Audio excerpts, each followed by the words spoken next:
জয় শ্রীকৃষ্ণ, রাধে রাধে। আগামী 10ই জুলাই বৃহস্পতিবার পবিত্র গুরু পূর্ণিমার দিন। বছরের দ্বাদশ পূর্ণিমার মধ্যে একটা শ্রেষ্ঠ পূর্ণিমা হচ্ছে এই গুরু পূর্ণিমা তিথি। অত্যন্ত শুভ একটি দিন। এই দিনে অনেকেই ভক্তি ও শ্রদ্ধার সহিত মা লক্ষ্মী ও নারায়ণের পুজো করে। আর এই গুরু পূর্ণিমার দিনে এক মুঠো লবণ বাড়ির এইখানে ছড়িয়ে দিন। পরের দিন হঠাৎ করেই আপনাদের অর্থপ্রাপ্তি ঘটবে। হ্যাঁ বন্ধুরা, আপনারা একেবারে ঠিকই শুনেছেন। কারণ স্বয়ং মা লক্ষ্মী বলেছেন যে যদি কোনো ভক্তের হঠাৎ করে অর্থের প্রয়োজন হয়ে থাকে তাহলে রাতে ঘুমানোর আগে সামান্য এই লবণ বাড়ির এই স্থানে ছড়িয়ে দেওয়ার কথা। তাহলে পরের দিন হঠাৎ করেই সেই ভক্ত অর্থপ্রাপ্তি করবে সুনিশ্চিত। সেই কারণেই এই পূর্ণিমাকে সৌভাগ্যের পূর্ণিমাও বলা হয়। তাই বন্ধুরা, যদি আপনাদের হঠাৎ করে টাকার খুব প্রয়োজন হয়ে থাকে বা বহু চেষ্টা করার পরেও আপনি যদি অর্থ ইনকাম করতে না পারেন বা টাকার জন্য আপনার কোনো কাজ আটকে গেছে, অর্থাৎ অর্থ সম্পর্কিত যে সকল সমস্যা আমাদের হয়ে থাকে, যদি সেই সব সমস্যা আপনাদেরকে ঘিরে ধরে, এক কথায় বলতে গেলে আপনাদের যদি হঠাৎ করে টাকার প্রয়োজন হয়, তাহলে এই উপায় বা ক্রিয়াটি আপনাকে অনেক শুভ ফল দিয়ে থাকবে। তাই এই উপায় বা ক্রিয়াটি অবশ্যই করবেন যখন আপনার অর্থের প্রয়োজন পড়বে। তাহলে আমি সুনিশ্চিতভাবে আপনাদেরকে গ্যারেন্টি দিয়ে বলতে পারি, আপনারা যদি বিশ্বাসের সহিত এই উপায়টি করতে পারেন তাহলে আপনাদের জীবনে যে অর্থের সমস্যা, সেই সমস্যা সুনিশ্চিতভাবে 24 ঘন্টার মধ্যে মিটে যাবে। হ্যাঁ বন্ধুরা, উপার্জন নিয়ে যে সমস্যা বা আপনার ব্যবসা বা কর্ম যেটাই বলুন না কেন, যদি সেই সমস্যা আপনার জীবনে থেকে থাকে, সেই সমস্ত সমস্যা থেকে আপনারা খুব শীঘ্রই মুক্তি পাবেন। তাই এই প্রসঙ্গে বিস্তারিত জানার আগে আপনাদেরকে বলে রাখি, আপনি যদি আমাদের এই চ্যানেলে নতুন হয়ে থাকেন তাহলে চ্যানেলটি অবশ্যই সাবস্ক্রাইব করুন এবং পাশে থাকা নোটিফিকেশন বেল আইকনটি ক্লিক করুন। কারণ আমি বিভিন্ন প্রকার তন্ত্র, মন্ত্র, বশীকরণ, টোটকা, বাস্তু টিপস, জ্যোতিষশাস্ত্র, পুজো, আরাধনা এবং ব্ল্যাক ম্যাজিক করা নিয়ে নিত্য নতুন ভিডিও আপলোড করে থাকি, যা প্রয়োগ করার মাধ্যমে আপনার জীবনে থাকা সকল প্রকার সমস্যার সমাধান হয়ে যাবে। চলুন এইবার মূল আলোচনায় প্রবেশ করা যাক। তবে মূল আলোচনায় প্রবেশ করার আগে আপনারা যদি মা লক্ষ্মীর আশীর্বাদে আপনাদের জীবনকে ধনধান্যে সুখ শান্তিতে পরিপূর্ণ করতে চান, তাহলে জয় মা লক্ষ্মীর জয় লিখে কমেন্ট অবশ্যই করবেন। বন্ধুরা, আমাদের মধ্যবর্তী ফ্যামিলির একটিই সমস্যা, যেটা বলতে পারেন তা হলো টাকা নিয়ে সমস্যা।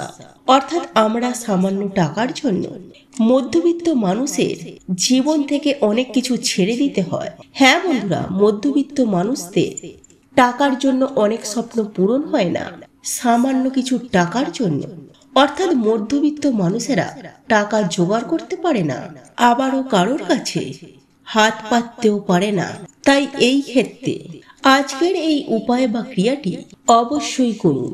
এই উপায় বা ক্রিয়াটি আপনাদের জীবনে অনেক শুভ ফল দিয়ে থাকবে। বন্ধুরা, অনেক সময় এমনটা হয়ে থাকে যে মানুষের খারাপ নজর বা খারাপ দৃষ্টি অনেক সময় আমাদের জীবনে পড়ে থাকে। এই যে মানুষের খারাপ দৃষ্টি এতটাই খারাপ থাকে যে সেই খারাপ দৃষ্টির জন্য আমাদের জীবনে তার প্রভাব এতটাই বেশি পড়ে থাকে যে অনেক সময় আমাদের বিভিন্ন চলন্ত কাজ, হয়তো আমাদের কিছু ব্যবসা চলছে বা উপার্জন ক্ষমতা ভালো ছিল, সেই উপার্জন ক্ষমতা অর্থাৎ চলন্ত ব্যবসা আমাদের হঠাৎ করেই বন্ধ হয়ে যায়। আর তার প্রধান কারণ হলো মানুষের খারাপ দৃষ্টির জন্য।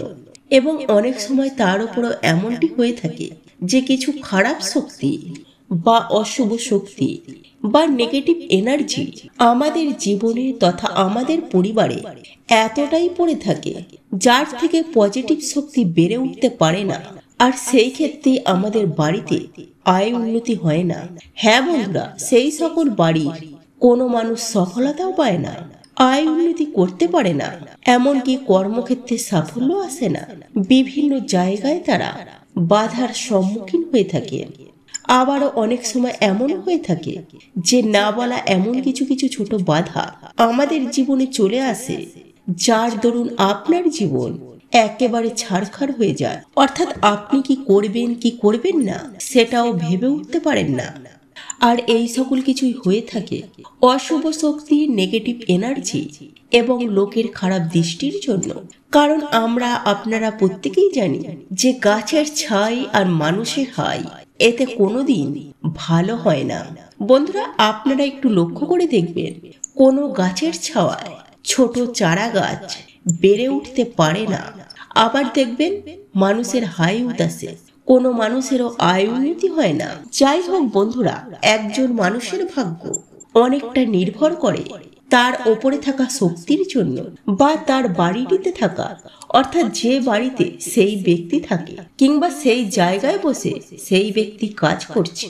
সেই ব্যক্তি কাজই করুক বা ব্যবসায় করুক, সেই জায়গাতে কতটুকু পজিটিভ এনার্জি আছে এবং কতটুকু নেগেটিভ এনার্জি আছে তার ওপরে তার ভাগ্য, সেই ব্যক্তির উপার্জন এবং সঞ্চয় এই সমস্ত কিছুই নির্ভর করে থাকে। তাই বন্ধুরা, আপনারা হয়তো অনেকেই দেখেছেন যে কোনো ফাঁকা স্থানে কোনো ব্যক্তি কোনো গৃহ নির্মাণ করার আগেও সেই জায়গা ভালো করে বাস্তু শাস্ত্র মতে পরীক্ষা করে দেখে নেওয়া হয়, যাতে পরক্ষণে কোনো অসুবিধায় না পড়তে হয়। যাই হোক বন্ধুরা, আমি আশা করি আপনারা অসুবিধার বিষয়গুলি ভালোভাবে বুঝতে পেরেছেন। আর এই সকল সমস্যা থেকে বেরিয়ে আসার জন্য আপনাকে এই উপায় বা ক্রিয়াটি করতে হবে বিশ্বাসের সহিত, এবং এই উপায়টি করতে হবে লবণ দ্বারা। বন্ধুরা, আমরা আপনারা প্রত্যেকেই জানি যে লবণ এমন একটি জিনিস যা প্রত্যেক ক্ষেত্রে এর গুরুত্ব অতুলনীয়। সেটি রান্নার ক্ষেত্রে বলুন বা বাস্তুশাস্ত্র বা তন্ত্রশাস্ত্র বলুন, সর্বত্রই এই লবণের গুরুত্ব অপরিসীম। বন্ধুরা, এই লবণ দ্বারা জীবনের অনেক সমস্যাকে সুনিশ্চিতভাবে সমাধান করা যায়।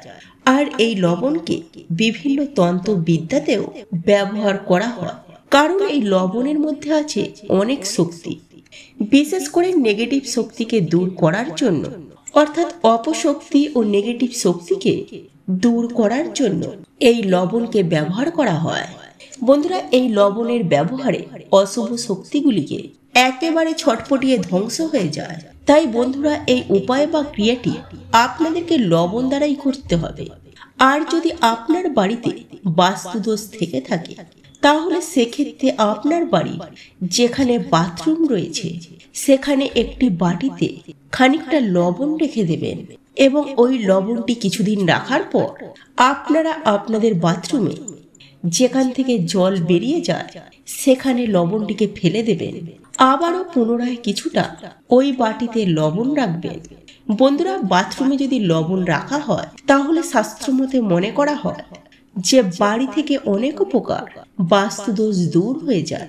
বা স্নান করার সময় যদি কোনো ব্যক্তির ওপর, অর্থাৎ যে সকল ব্যক্তিরা ভেবে উঠতে পারে না যে আমি কি করব না, অর্থাৎ যে সকল ব্যক্তি মন চঞ্চল, মন খারাপ হয়ে থাকে সদা সর্বদাই, কোথায় যাবে কি করবে বিভিন্ন ধরনের চিন্তা মগ্ন থাকে, এবং যার ফলে সেই ব্যক্তির মন এতটাই খারাপ হয়ে যায় যে কোনো ক্ষেত্রেই তার মন বসে না, তাহলে সেই ক্ষেত্রে সেই ব্যক্তিকে যদি প্রতিদিন স্নান করার সময় এক চিমটি লবণ স্নানের জলে মিশিয়ে যদি স্নান করেন, তাহলে সেই ব্যক্তির জীবনে থাকা অশুভ শক্তি তার উপরে ভর করে আছে, বা সে যদি বুঝে উঠতে না পারে, যদি তার কোনো কাজে মন না লাগে, তাহলে সেই ক্ষেত্রে সেই ব্যক্তি সুনিশ্চিতভাবে সুফল পাবেন। এছাড়াও বন্ধুরা, আপনারা যদি জীবনে সুখ শান্তি পেতে চান, গৃহ থেকে বাস্তুদোষ দূর করতে চান, তাহলে যে কোনো দিন রাতে ঘুমাতে যাওয়ার আগে কাঁচের গ্লাসে এক গ্লাস জল নেবেন এবং তার মধ্যে কিছুটা পরিমাণ সামুদ্রিক লবণ সেই জলের মধ্যে ফেলে দেবেন, এবং সেই জলটি আপনারা যেখানে ঘুমাবেন আপনাদের, অর্থাৎ আপনাদের মাথার গোড়ায় সেই গ্লাসটিকে রেখে দেবেন। তবে এমনই জায়গায় রাখবেন না যাতে ঘুমের ঘোরে আপনাদের হাত লেগে সেই জলটি পড়ে যায়। তাই বন্ধুরা, এমনই ভাবে জলটিকে রাখবেন যাতে গ্লাস এবং গ্লাসের জল সমস্ত কিছুই অক্ষত অবস্থায় থাকে। বন্ধুরা এটি রাখার পর আপনারা ঘুমিয়ে যাবেন। তারপর পরের দিন সকাল সকাল ঘুম থেকে উঠবেন এবং আপনার পরিবারের যে ব্যক্তি আপনাদের প্রধান দরজা খোলে সেই ব্যক্তিকে এই গ্লাসের জলটিকে নিয়ে আপনাদের প্রধান দরজার চৌকাঠে ঢেলে দিতে হবে, অর্থাৎ ভালোভাবে চৌকাঠটিকে ধুয়ে দিতে হবে। এর ফলে সুনিশ্চিতভাবে আপনাদের বাস্তু থেকে বাস্তুদোষ দূর হবে এবং প্রচুর অর্থ আসবে। শুধু তাই নয় বন্ধুরা, আপনাদের সকল মনস্কামনা সুনিশ্চিতভাবে পূরণ হবে।